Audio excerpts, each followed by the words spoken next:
네, 안녕하세요. 네 번째인데요. 나와 다른 게 틀린 건 아니잖아요. 그죠? 그래서 나와 다름은 틀림이 아니다. 가족 간의 문제가 따로 또 가치로 좀 해결해 보면 어떨까라는 생각으로 제가 이걸 잡아봤습니다. 사실 저희 가족 사진이에요.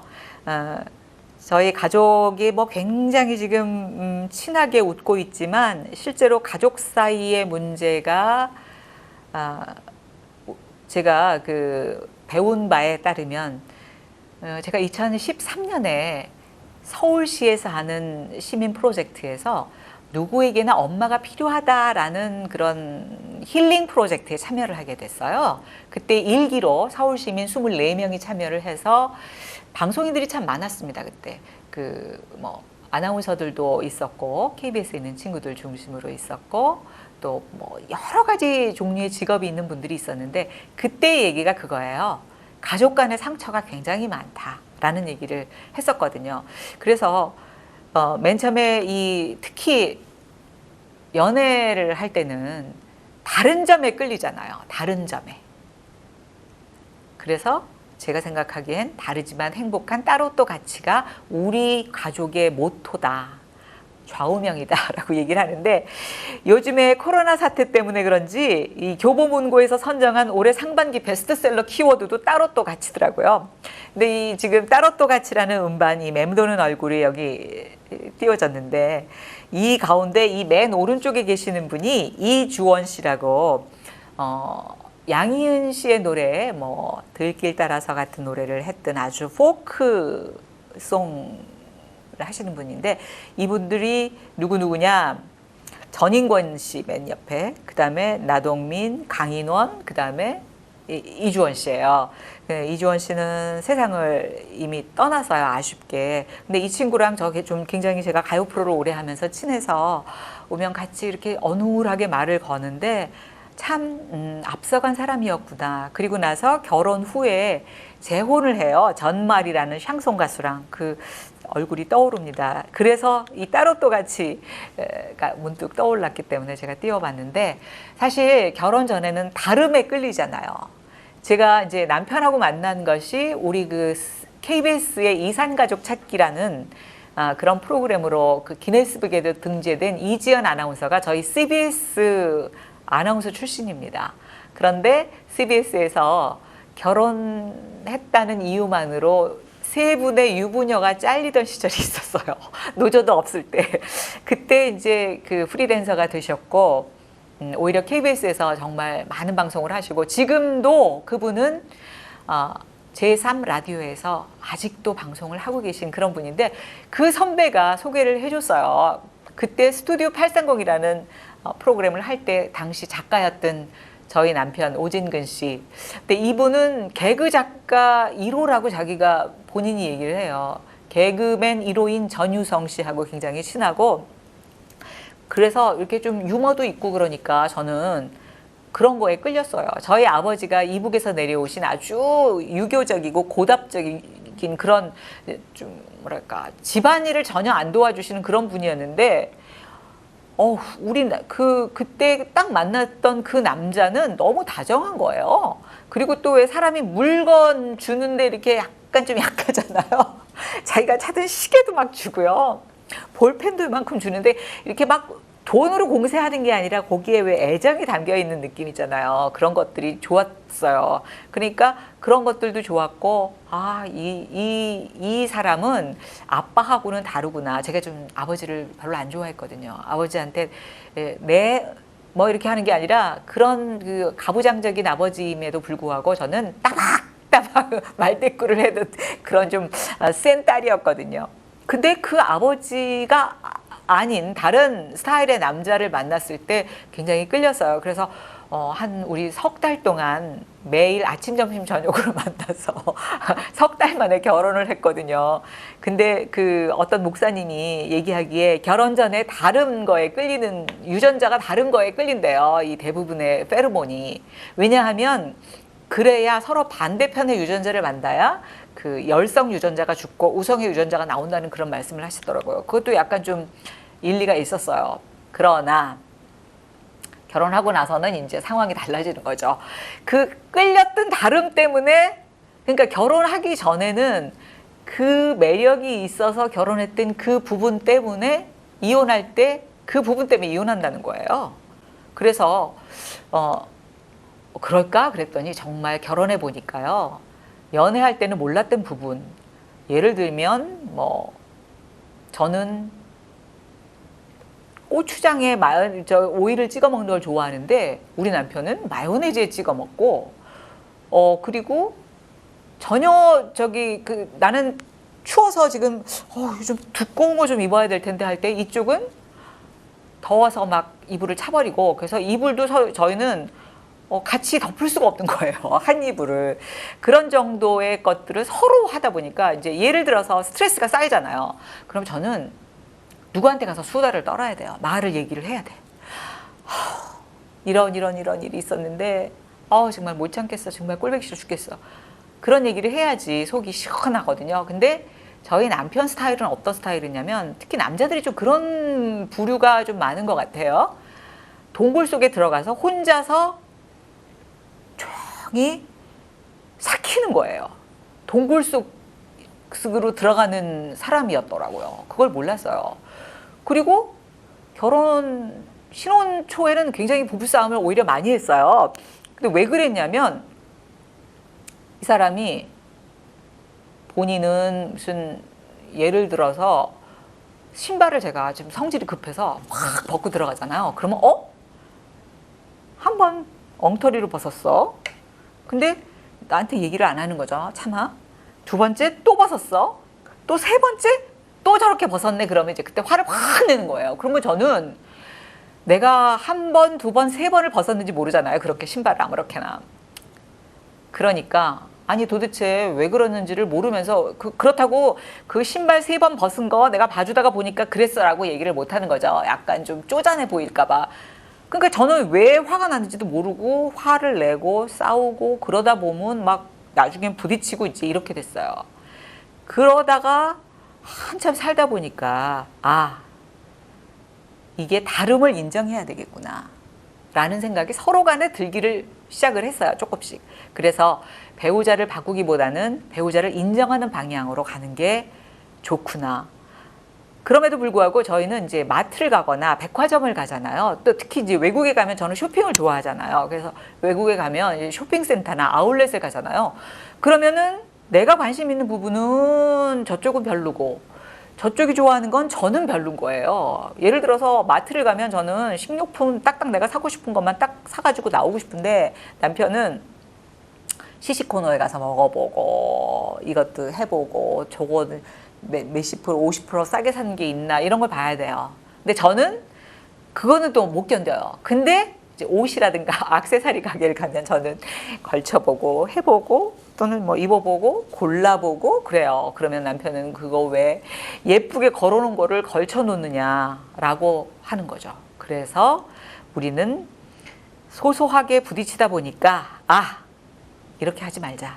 그래서 이제 외국의 아울렛이나 이런 데 가잖아요. 백화점에 가잖아요. 그러면 이제 1시간 후에 만나자.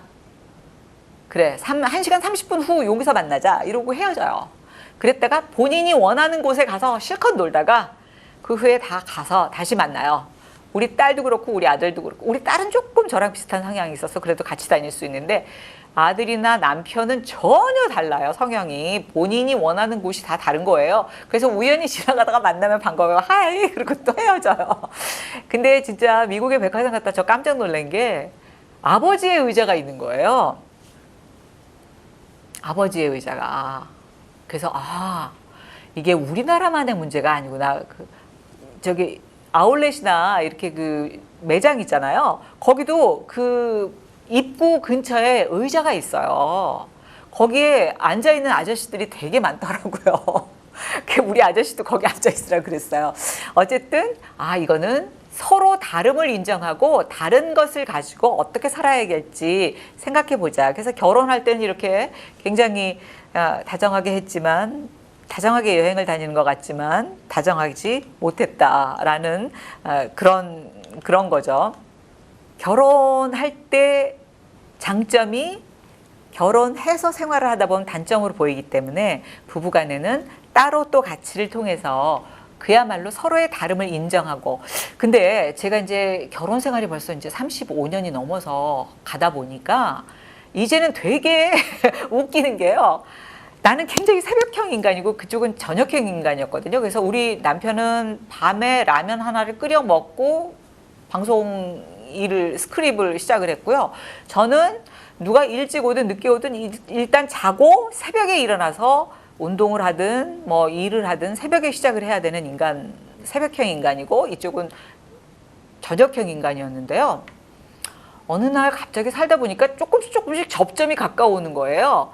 저희 남편은 전혀 김치를 좋아하지도 않을 뿐더러 익은 걸 절대로 안 먹던 사람인데 그것도 조금 먹게 되고, 저 같은 경우는 익은 것만 먹던 사람이 약간 안 익은 것도 맛있어지고 이러면서 한참 서로를 인정하고 다투지 않고 그냥 그래 너는 너고 나는 나다 이러고 서로 따로따로 살다가 같이 살다 보니까 비슷해짐을 발견하는 것이 부부간의 관계가 아닐까라는 생각이 들어요. 그래서 다름을 인정하자. 그리고 서로 싫으면, 저는 그래서 외출도 같이 웬만하면 안 하고요. 영화 보는 취향도 전혀 달라요. 이쪽은 막 전쟁 영화가 막 피비린내가 나는 영화가 막 나야 되고, 저는 로맨틱한 그런 무슨 코미디라든가 이런 거, 멜로라든가 이런 걸 좋아하거든요.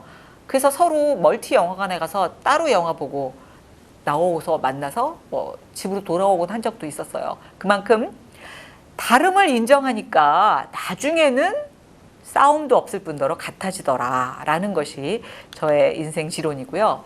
그 다음에 아이를 키우다 보면 요즘엔 진짜 내 아이를 옆집 아이처럼, 이게 가족 사이의 관계에서 왜 이렇게 썼냐면 실제로 옆집 아이처럼 할 수는 없잖아요. 그리고 옆집 아이처럼 해서도 물론 안 되겠죠. 근데 친구 딸, 내 친구 딸, 내 친구 아들 이러면은 왜 막 걔는 잘하는 것 같은데 우리 애만 못하는 것 같고 막 부럽잖아요.